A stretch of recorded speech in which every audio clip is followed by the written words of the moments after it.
Well, a South African judge ruled on Wednesday that a report of alleged influence peddling in government should be released.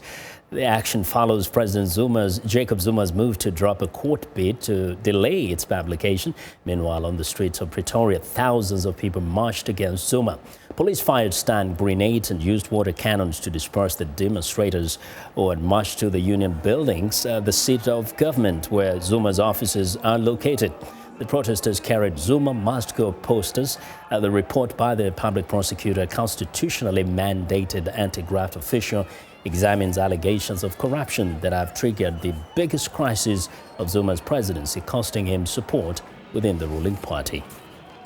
But for more on the growing tensions in South Africa, journalist Thuso Khumalo joins me live via Skype from Pretoria. Thuso, now we know that since becoming president way back 2009, Zuma has survived several corruption scandals. What seems to be different this time around? This is a very difficult one for President Zuma. As you're saying, he has survived a lot of scandals. We had the Nkandla scandal, we had a time when he was accused of rape. But what makes this one particularly different is that it shows a president who has practically taken the country and handed it over to foreigners, because these people, the Gupta family, they're not South Africans. And this is what is angering most South Africans. And further than that, you found that the appointments of ministers, irregular appointment of ministers that are being alleged in this report, these are the ministers of finance. Former Minister of Finance, Tlatlhanene, was sacked, and Van Rooyen was supposedly coming from the Guptas. So these are people who are holding critical places in the government, in the lives of South Africans. This is what makes this one very different and difficult for President Zuma. Yes. Now, so how has this recent allegations, have they impacted the ANC itself?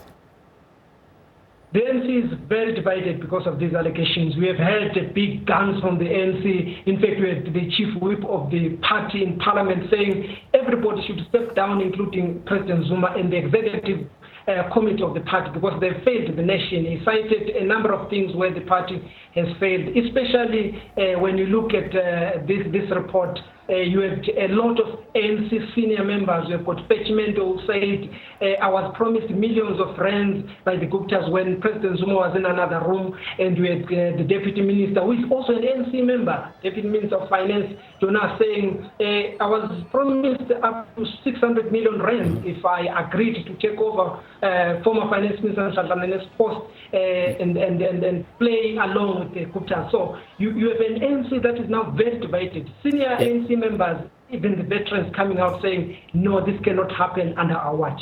Now, the officials seem to be fed up. Now, on the streets, people are saying Zuma must go. Are they just fed up with President Zuma, or do they possibly want the party out of the system, ANC? People are fed up. The economy is not doing very well. A lot of people are not working. They are unemployed, and poverty is just deepening in South Africa. So you've got people saying, but Zuma is spending millions at his house in Nkandla, and he's allowing the Guptas to put their hands into the state coffers. So people are really desperate to have Zuma out, because they've said he cannot be the president. He has failed them. When he took over the economy, of course, things were not green enough. But now people are saying things are worse than before. A lot of people are unemployed. So you've got voices that are coming out from the opposition and opposition supporters, and also voices coming out from the ANC saying the man has failed to rule the country. It is time for him to go, and they try someone else. Well, from the look of things, Zuma might be on the way out. We'll watch and see what happens. Thuso, thank you very much for your reporting.